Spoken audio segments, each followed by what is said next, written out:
Rodio sam se, krstili me i uveli u društvo koje ima svoje običaje, zakone i pravila za svaki korak u život. Ako ne priznajem običaje protiv kojih se može biti buni moj um i moje osjećanje, odmah viču, kvari moral, razvraća društvo.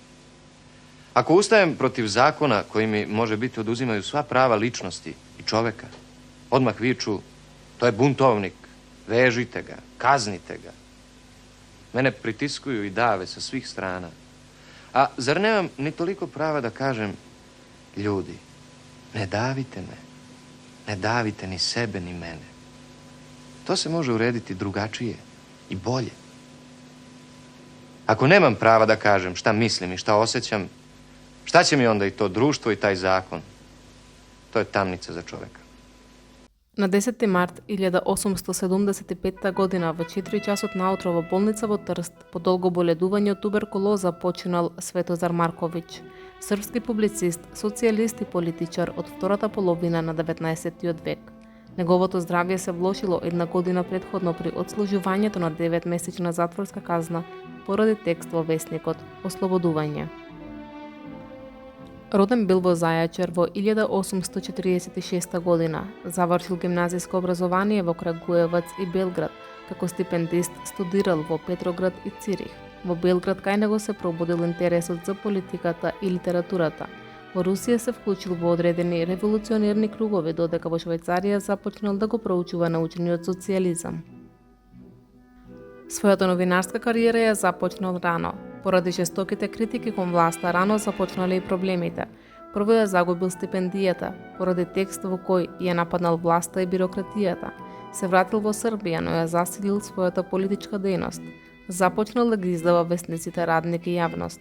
Во 1874 година бил осуден на 9-месечна затворска казна, но од затворот во Пожаревац излегол со нарушено здравје.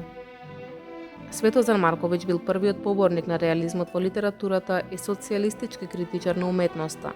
Според него, поетите носеле вина за лошиот вкус на публиката, за суеверието на луѓето и за отсуството на јасни општествени и културни перспективи. Тој не ги поштедил од критика ниту најголемите поети на српскиот романтизам. Влијанието на Светозар Марковиќ на книжевна сцена било очигледно уште тогаш, видно од тоа што веќе се развивал силен критички однос во поезијата и прозата кон современите општествени процеси. Неговото главно дело Србија на исток ги разгледува социјалните, економските и политичките проблеми од социјалистичка перспектива и ја промовира за прв пат идејата за Балканска социјалистичка федерација, како противтежа на големо државните претензии и завојувачката дворска политика на новите кнежевства на Балканот.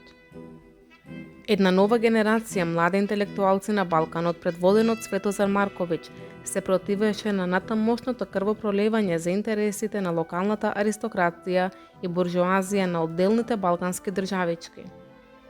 Оваа генерација млади социјалисти се залага за модерна федерација на балкански држави, воспоставена врз принципите на социјализмот, врз принципите на самоопределувањето и самоуправувањето, а која ќе го гарантира не само мирот, туку и економска и културна еднаквост меѓу балканските народи и нивниот заеднички прогрес.